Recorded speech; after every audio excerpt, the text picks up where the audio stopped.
Wilder versus Usyk. Why this matchup exposes boxing's biggest lie. Wilder is not the biggest challenge for Usyk, but he is a big brand. He's not the biggest brand, but he is a big brand. Hear me out. Wilder developed his brand.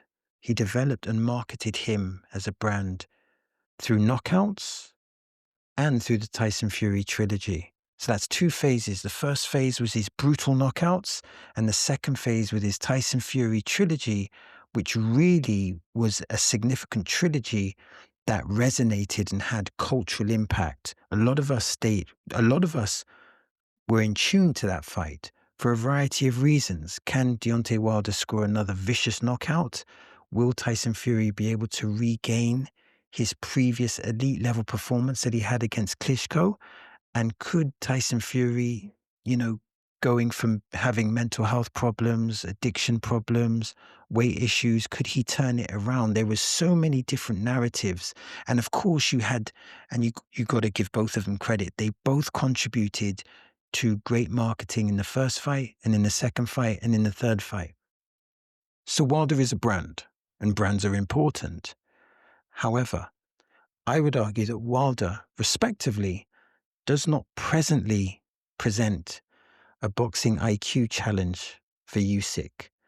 Wilder is a power puncher and has a power puncher's chance, but he doesn't have the IQ that's nearly close to Usyk. And it almost reminds me of the Ernie Shavers Larry Holmes fight. Ernie Shavers, hell of a puncher. Fun fact, many people consider George Foreman to be the heaviest puncher of all time. And I wouldn't necessarily disagree with that. Evander Holyfield makes a reference that he felt that George Foreman knocked his teeth out. And Evander Holyfield fought many great punchers. But the few people that fought George Foreman and Ernie Shavers actually stated that Ernie Shavers hit harder. Which begs the question, how hard does Ernie Shavers hit? Anyway, Ernie Shavers versus Larry Holmes, power puncher versus fighter with elite boxing IQ and perhaps one of the greatest jabs of all time. Deontay Wilder versus Usyk. Deontay Wilder's the power puncher. Usyk is the southpaw with high ring IQ, great cognitive abilities, and just basically, from a technical standpoint, is in a different galaxy compared to Wilder, and I say that respectively. So when was Deontay Wilder his most impressive? To me, I think he was the most impressive under, I think it was the trainer Mark Breland. Mark Breland, I hope I've got that right. Anyway, I think under his guidance, and again, trainers are responsible for strategy, sparring partners, cultivating the right boxing environment. They have a major part to play in a boxer's development. And I think Deontay Wilder was his most impressive at this point. He was confident. He was landing those knockout punches. Yes, he was raw, but he became a world champion. Now, when he lost to Tyson Fury, he then went under the guidance of Malik Scott. And I would argue that in the trilogy against Tyson Fury, Deontay Wilder delivered, in parts, an impressive performance. Against Tyson Fury, he set traps, the jab to the body, the double jab, straight right.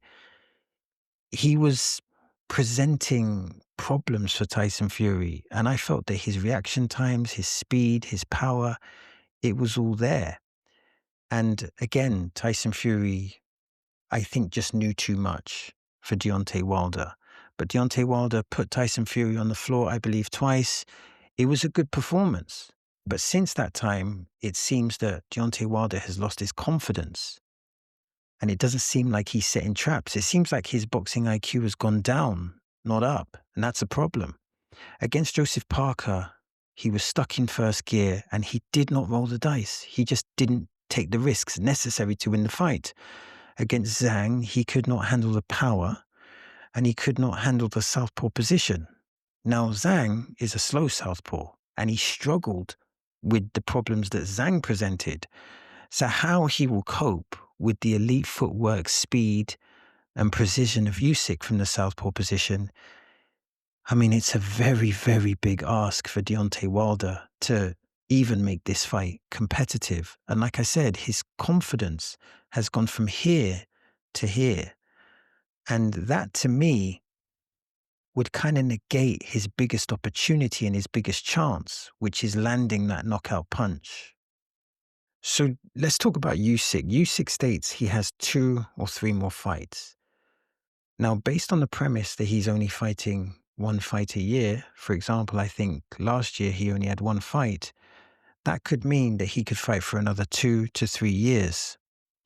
Now, you would hope that the ambitions here, yes, of course, finances have to be right, but I'm assuming now it's finances and cultural impact because fighters want to have a legacy. So cultural impact becomes important. Think of Muhammad Ali versus George Foreman. Yes, they were handsomely paid for their labor, but the cultural impact has lived forever.